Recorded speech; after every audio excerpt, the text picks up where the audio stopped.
सब सब उसका बयान चल रहा है। उन्होंने पहले भी कहा था, मुख्तार अंसारी ने पहले लिख के दिया हुआ था, लेकिन यहाँ तो मुन्ना बजरंगी को बागपत जेल में मार दिया गया, अतीक अहमद को सरेआम मार दिया गया पुलिस कस्टडी में। कभी आपने दुनिया में ऐसा नहीं देखा हो, मार दिया गया। मुख्तार अंसारी का निधन हो गया है। उनके बेटे उमर अंसारी ने आरोप लगाया है कि उनके पिता को धीमा जहर दिया गया था। ये बात मुख्तार अंसारी जी ने कोर्ट में पेशी के दौरान लिखित रूप से कहा था, और जिस तरह से उनकी तबीयत बिगड़ने पर उनका बेटा गया मिलने उनसे बांदा जेल में, जहां और अस्पताल में भी मिलने नहीं दिया। क्रिटिकल स्थिति में हो कोई बाप और लड़के को न मिलने दिया जाए तो संदेह उत्पन्न नहीं करता है। कभी ऐसा होता है किसी को मिलने नहीं दिया? ये अजीब स्थिति है कि लोगों को अब डर लगने लगा है कि जेल में जाने के बाद बजाय बाहर रहें, मुकदमा हो जो कुछ हो, क्योंकि जेल में जाके तो किसी विरोधी को मारा जा सकता है। अच्छा ये बताइए, उनकी मृत्यु के बाद पूर्वी उत्तर प्रदेश में सब में दफा 44 लगा दी गई, फ्लैग मार्च हो रहा है पुलिस का, पीएसी का, सीआरपी का। अगर गवर्नमेंट के सामान्य मौत पर कभी जनता में आक्रोश होता है? कभी नहीं होता कि बीमार होकर भी मर जाए। अगर आक्रोश है और सरकार महसूस कर रही है या सरकार के अंदर डर है, चोर है, इसीलिए तो सारी तैयारी की जा रही है। भाई सामान्य डेथ होती तो कहाँ आंदोलन होता, कहाँ कोई सड़क पर निकलता है, लेकिन उनको डर है कहीं ऐसा न हो। पहले ही से चल रहा था। अफजाल अंसारी ने 2 दिन पहले कहा था, सब आप जानते, सब उसका बयान चल रहा है। उन्होंने पहले भी कहा था, मुख्तार अंसारी ने पहले लिख के दिया हुआ था। तो जब लिख के दिया था तो उसकी जांच होनी चाहिए थी। आज हमने भी कहा कि क्या गवर्नमेंट मुख्तार अंसारी ने जो अर्जी दी थी उस पर कोई जांच बैठाएगी? मौत हो गई अब तो है, सारे लोग जानते हैं कि इसके पीछे क्या साजिश है, किसी छिपा नहीं। तो गवर्नमेंट को चाहिए कि जब संदेह व्यक्त किया जा रहा है तो जांच होनी चाहिए, और गवर्नमेंट का नैतिक कर्तव्य है।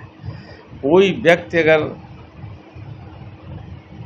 जेल से तारीख पे कचहरी पे जाता है, गवर्नमेंट की जिम्मेदारी है उसकी रक्षा करना। जेल में है तो गवर्नमेंट की जिम्मेदारी है उसकी रक्षा करे, और अगर बीमार है तो उसको सही तरीके से ट्रीटमेंट दिया जाए, ये गवर्नमेंट की जिम्मेदारी होती है, नैतिक जिम्मेदारी होती है। इसमें कहीं भी गड़बड़ी होती है तो जिम्मेदार गवर्नमेंट ही होती है।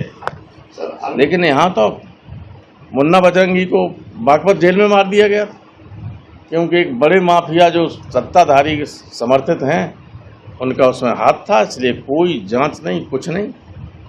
अतीक अहमद को सरेआम मार दिया गया पुलिस कस्टडी में। कभी आपने दुनिया में ऐसा नहीं देखा हो, मार दिया गया। तो संदेह तो लोगों के मन में है, उस संदेह का निराकरण गवर्नमेंट को करना चाहिए। मेरा सुझाव है उत्तर प्रदेश सरकार को कि जो उन्होंने अर्जी दी थी कि हमें जहर दे के दिया जा रहा है, स्लो पॉइजन करके हमें मार दिया जाएगा, वो सही साबित हुई आशंका उनकी, तो तथ्य तो है ही ये। इसकी इन्वेस्टिगेशन होना चाहिए प्रॉपर, अच्छे अधिकारियों द्वारा। ये मैं डिमांड भी करता हूँ।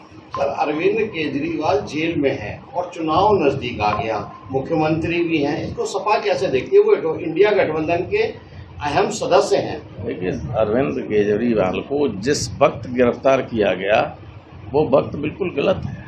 वो लोगों के मन में ये शंका पैदा करती है कि अरविंद केजरीवाल प्रचार न कर सकें, गवर्नमेंट ने इसलिए उनको रोका है। कोई सबूत उनके खिलाफ नहीं। मान लीजिए कोई मुलजिम है और वो अपने बचने के लिए उस पर कह दिया जाए कि तुम इनका नाम दे दो, तुम्हें छोड़ देंगे। यही तो इसमें हुआ है।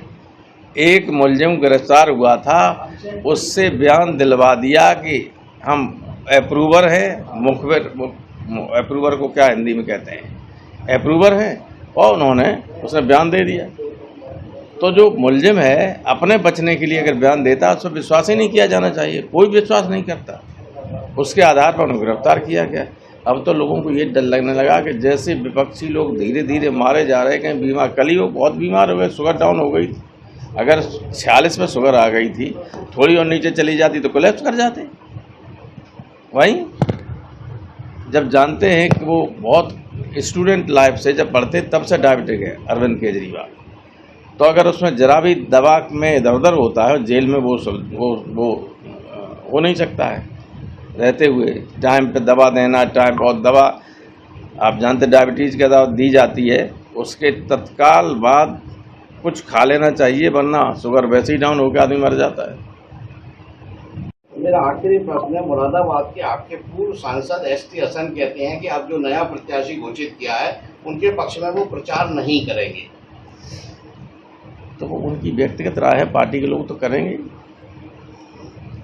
हालांकि वो अलग बात है, वो अच्छे आदमी थे, एमपी थे, मैं नहीं समझ पाया कैसे टिकट क्यों कटा। नहीं, काट के टिकट को ठीक भी कर दिया गया था, लिख के चिट्ठी अखिलेश की आ गई थी, लेकिन वो 3 बजे के बाद पहुंच पाई, इस वजह से, वरना वही उम्मीदवार रहते।